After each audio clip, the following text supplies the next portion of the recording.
આવેલા ખાડી પૂરને કારણે વિદ્યાર્થીઓના ભવિષ્ય પર પ્રશ્નાર્થ મુકાયો છે। ખાડી વિસ્તારમાં રહેલા વિદ્યાર્થીઓના પુસ્તકો પૂરના પાણીમાં પલળી ગયા છે। પૂર સમયે લોકોના ઘરમાં 7 થી 8 ફૂટ સુધીના પાણી ભરાયા હતા। શહેરના 8000થી વધુ વિદ્યાર્થીઓના પુસ્તકો પૂરના પાણીમાં પલળ્યા છે। નગર પ્રાથમિક શિક્ષણ સમિતિએ રાજ્ય સરકારને પત્ર લખ્યો છે। નગર પ્રાથમિક શિક્ષણ સમિતિના ચેરમેન રાજેન્દ્ર કાપડિયાએ નિવેદન આપ્યું છે। રાજ્ય સરકારે અસરગ્રસ્ત વિદ્યાર્થીઓના પુસ્તકો માટે ડેટા મંગાવ્યો છે। વિદ્યાર્થીઓને પુસ્તકો, યુનિફોર્મ, બૂટ, મોજા આપવા માટે રજૂઆત કરવામાં આવી છે। વિદ્યાર્થીઓને પુસ્તકોથી લઈને યુનિફોર્મ સહિતની કીટ પણ આપવામાં આવશે।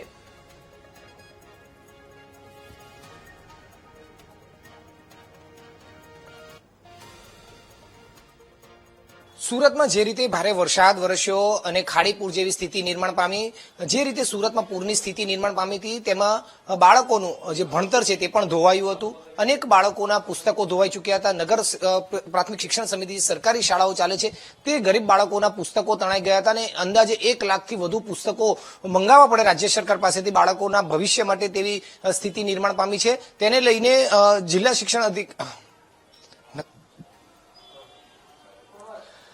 સુરત સહિત સમગ્ર જિલ્લામાં જે રીતે ધોધમાર વરસાદ વરસ્યો અને શહેરમાં પૂર જેવી સ્થિતિ નિર્માણ પામી હતી, ખાસ કરીને ખાડી વિસ્તારોમાં 3-3, 4-4 દિવસ સુધી પૂરની સ્થિતિ નિર્માણ પામી હતી, જેના કારણે નગર પ્રાથમિક શિક્ષણ સમિતિના મોટાભાગના અનેક શાળાના બાળકોનું ભણતર જે છે તે આ પૂરમાં તણાઈ ચૂક્યું હતું, તરતું થઈ ચૂક્યું હતું। તેઓના પુસ્તક પાણીમાં ડૂબી ચૂક્યા હતા, જેને લઈને તેમના ભણતર પર મોટી અસર પડે તેવી સ્થિતિ નિર્માણ પામી છે। ત્યારે નગર પ્રાથમિક શિક્ષણ સમિતિ દ્વારા આ તમામ જે 1 લાખથી વધુ પુસ્તકોની અત્યારે જરૂરિયાત ઉભી થઈ છે તે રાજ્ય સરકાર પાસેથી પુરવાર થાય તે માટે ભલામણ પત્ર લખવામાં આવ્યો છે।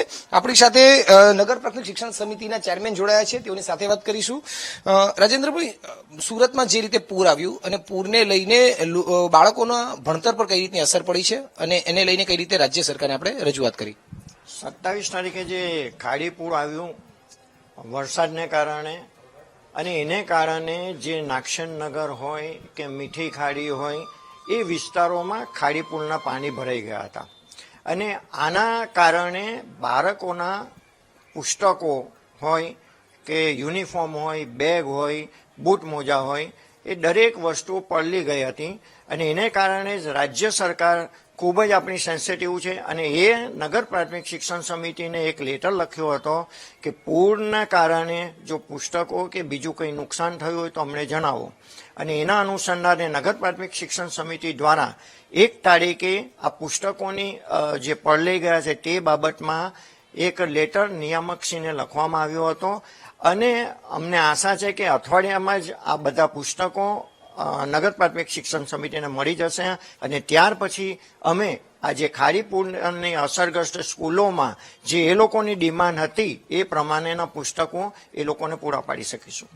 સાહેબ, અંદાજે કેટલા પુસ્તકો જે તમે આંકડો ભેગો કર્યો છે તેમાં જરૂરિયાત ઉભી થઈ છે તમામ વિષયોથી મળીને અને કઈ રીતે? જુદી જુદી શાળાઓમાંથી જુદી જુદી ડિમાન્ડ કરવામાં આવી છે અને અમે જે લેટર લખ્યો છે એમાં લગભગ 1 લાખ જેટલા પુસ્તકો ખાડીપુરને કારણે નુકસાન પામ્યા છે એ છે અને કદાચના જે બાળકો નવા આવ્યા છે એનો પણ અંદર સમાવેશ કરીને ટોટલ 1,12,00,000 જેટલા પુસ્તકો અમે ગાંધીનગર લેટર લખીને મંગાવ્યા છે। સાહેબ, જે રીતે તમે પણ વિઝિટ કરી હતી અનેક વિસ્તારોમાં, બાળકોના ઘરોમાં કઈ રીતે પુસ્તકો આપને જોવા મળ્યા હતા, એમનું સામાન કઈ રીતે જોવા મળ્યો હતો? ખરેખર તો 7-8 ફૂટ જેટલા પાણી, પૂરના પાણી બાળકોના ઘરમાં ઘૂસ્યા હતા। એને કારણે જે સ્કૂલ યુનિફોર્મ હોય કે પાઠ્યપુસ્તકો હોય કે બૂટ મોજા હોય, આવી ઘણી બધી વસ્તુઓને નુકસાન થયું છે અને અમે જ્યારે ગયા હતા ત્યારે સફાઈ ચાલતી હતી અને બાળકોના પુસ્તકો પણ મા બાપે સાચવીને રાખ્યા હતા જે પલળી ગયા હતા, એ લોકો એ પુસ્તકોને સુકાવવાની કોશિશ કરી રહ્યા હતા।